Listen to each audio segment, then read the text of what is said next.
ভাইয়া আমাকে 10 টাকার বিরিয়ানি দাও। কি তুই 10 টাকার বিরিয়ানি নিতে আইছস? 10 টাকার বিরিয়ানি কোনো সময় হয়? যা তুই বাসার 13 টাকা নিয়ে আয়। ভাইয়া আমার কাছে আর টাকা নাই, আমার কাছে 10 টাকাই ছিল। 10 টাকার যতটুকু বিরিয়ানি হয় আমাকে অতটুকু বিরিয়ানি দেন। আইছে 10 টাকার বিরিয়ানি খাইতে। হই 10 টাকার কোনো বিরিয়ানি হয় রে? 10 টাকার তো শশাই হয় না। 10 টাকা শুধু শশা পাবি।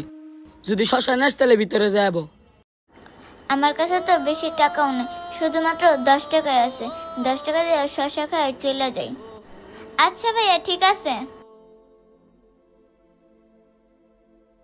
হ্যাঁ আল্লাহ, তুমি আমাদেরকে গরিব বানাইছো তাতে কোনো সমস্যা নেই, কিন্তু আমাদের মতো গরিবদের পেটে তো ক্ষুধা কেন দিছো?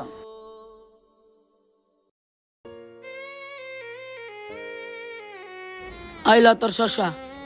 তাড়াতাড়ি শসাগুলো খেয়ে কয়েকটা বোতল টুকাইতে যাই। এই ভাই আমাদের 2টা মুরগ পোলাও দাও। আচ্ছা ভাই আপনারা যা বসেন, আমি দিতে আসি।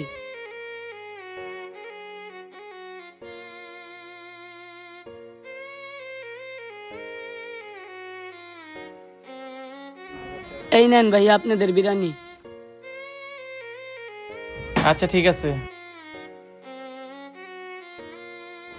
ইস, আল্লাহ যদি আমাকে টাকা দিত আমিও কত মজা করে মোরগ পোলাও খাইতাম। কি ব্যাপার, পিচ্চি কেন আমাদের খাবারের দিকে এভাবে তাকিয়ে আছে? সোহাগ দেখ, এই পিচ্চি মেয়েটা যেভাবে তাকিয়ে আছে, ওর সামনে যদি আমরা এই খাবারটা খাই তাহলে তো আমাদের পেট খারাপ হয়ে যাবে। কি বলতেছিস এইসব?